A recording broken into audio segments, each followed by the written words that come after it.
नमस्कार दोस्तों, defence news Hindi में आपका स्वागत है। चलिए बढ़ते हैं आज की सुर्खियों पर। ईरान ने लॉन्च की चमरान-1 सैटेलाइट। ईरान की सेना यानी इस्लामिक रेवोल्यूशन गार्ड्स कॉर्प्स ने शनिवार सुबह यानी 14 सितंबर 2024 को इस साल की दूसरी सैटेलाइट लॉन्चिंग की है। इस सैटेलाइट का नाम है चमरान-1। कहा जा रहा है कि यह एक रिसर्च सैटेलाइट है, लेकिन इजराइल के साथ चल रहे तनाव के बीच सैटेलाइट को 550 किलोमीटर की ऊंचाई पर तैनात करना देश की सेना को ताकत प्रदान करता है। चमरान-1 सैटेलाइट की लॉन्चिंग का M100 रॉकेट से की गई। तय कक्षा में स्थापित होने के कुछ घंटे बाद इस सैटेलाइट ने धरती पर सिग्नल भी भेजे। यह सैटेलाइट 60 किलोग्राम वजन की है। इसे लॉन्च करने का मकसद है हार्डवेयर और सॉफ्टवेयर सिस्टम को ऑर्बिट में चलाकर देखना, वहां मैन्यूवरिंग करना। इससे पहले ईरान ने जनवरी में सोराया सैटेलाइट लॉन्च किया था, जो 750 किलोमीटर के ऑर्बिट में भेजा गया था। अगला, पहला तेजस Mk1A फाइटर जेट अक्टूबर के अंत तक मिलेगा वायुसेना को। HAL भारतीय वायुसेना को उसका पहला लाइट कॉम्बैट एयरक्राफ्ट तेजस Mk1A अक्टूबर अंत तक दे सकता है। इस स्वदेशी लड़ाकू विमान की पहली उड़ान मार्च में ही हो चुकी है। तब से अब तक इसके इंटीग्रेशन ट्रायल्स चल रहे हैं, यानी अलग अलग यंत्रों और हथियारों को लगाकर उसकी टेस्टिंग हो रही है। इंडियन एयरफोर्स ने 83 तेजस Mk1A का ऑर्डर HAL को दिया था, जिसके लिए 48,000 करोड़ रुपए की लागत आई थी। तेजस के आने से वायुसेना के पुराने मिग सीरीज के विमान को हटा दिया जाएगा। नए तेजस के साथ राजस्थान के जोधपुर में तीसरा स्क्वाड्रन बनाया जाएगा, यानी पाकिस्तान किसी भी तरह की हिमाकत नहीं कर सकता। यह फाइटर जेट दुनिया का सर्वश्रेष्ठ हल्का लड़ाकू विमान है।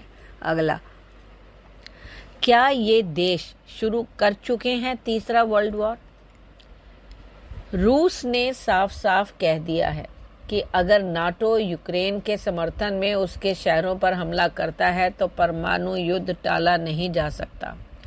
रूस ने कहा कि यूक्रेन के सहारे अगर नाटो रूस के शहरों पर हमला करने की हिमाकत करता है तो ये बेवकूफ़ी होगी। यह असंभव है, क्योंकि यूक्रेन के पास लंबी दूरी का हमला करने की तकनीक और विज्ञान नहीं है, लेकिन नाटो कर सकता है। रूस ने इस बीच दोनेत्स्क इलाके में काफ़ी बार सफलता हासिल की है। रक्षा एक्सपर्ट्स का मानना है कि अगर यूक्रेन इस तरह से हमला करता रहा तो अगले साल मार्च-अप्रैल तक ये बेहद कमज़ोर हो जाएगा। इसलिए कुर्स्क इलाके में नाटो के सपोर्ट से हमला किया गया। रूस के राष्ट्रपति व्लादिमीर पुतिन ने स्पष्ट कर दिया कि अगर नाटो ने सीधा हमला किया तो जंग रूस और नाटो की होगी। अगला, अमेरिका ने दबाई चीन की नस और बिलबिला उठा पाकिस्तान। पाकिस्तान और चीन का एक बड़ा सपना है, जो अमेरिका के एक ऑर्डर के बाद हमेशा के लिए टूट गया। दरअसल पाकिस्तान अपने जंगी बेड़े में शाहीन-3 नाम के एक मिसाइल को शामिल करने का कार्यक्रम चला रहा था। इसके लिए चीन पैसा, तकनीक और उपकरण से पाकिस्तान की मदद भी कर रहा था, लेकिन अमेरिका ने अब उस तक कंपनी पर ही प्रतिबंध लगा दिया, जिससे पाकिस्तान और चीन की सालों पुरानी कोशिश जो है वो नाकामयाब हो गई।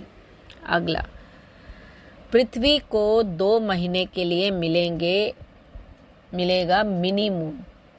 पृथ्वी के चंद्रमा को जल्द ही एक अस्थायी छोटा साथी मिलने वाला है, जिसे मिनी मून कहा जा रहा है। यह एक छोटा चंद्रमा होगा जो लगभग 2 महीने तक हमारी पृथ्वी के चारों ओर 2 महीने तक घूमता रहेगा। इस तरह से हमें आसमान में 2 महीने तक एक नहीं बल्कि 2-2 चांद दिखाई देंगे। यह एक दुर्लभ घटना है, जिसमें एक एस्टेरॉयड पृथ्वी के गुरुत्वाकर्षण के दायरे में आ जाएगा और इस वर्ष 29 सितंबर से 25 नवंबर तक पृथ्वी की परिक्रमा करता रहेगा। एस्टेरॉयड 2024 PT5 को 7 अगस्त को एस्टेरॉयड स्थलीय प्रभाव अंतिम चेतावनी प्रणाली का उपयोग करके देखा गया था, जो नासा की एस्टेरॉयड प्रभाव प्रारंभिक चेतावनी प्रणाली है। अगला, पुतिन कर सकते हैं परमाणु परीक्षण, नाटो से अमेरिका तक मची खलबली। अगर पश्चिम देश यूक्रेन को रूस पर हमला करने के लिए अपनी लंबी दूरी की मिसाइलों का उपयोग करने की अनुमति देते हैं तो व्लादिमीर पुतिन के पास जवाबी कार्रवाई करने के लिए कई विकल्प हैं। इसमें परमाणु परीक्षण भी शामिल है। विशेषज्ञों का दावा है कि यूक्रेन द्वारा विदेशी मिसाइलों का इस्तेमाल करने के जवाब में रूस परमाणु हथियारों का इस्तेमाल कर सकता है।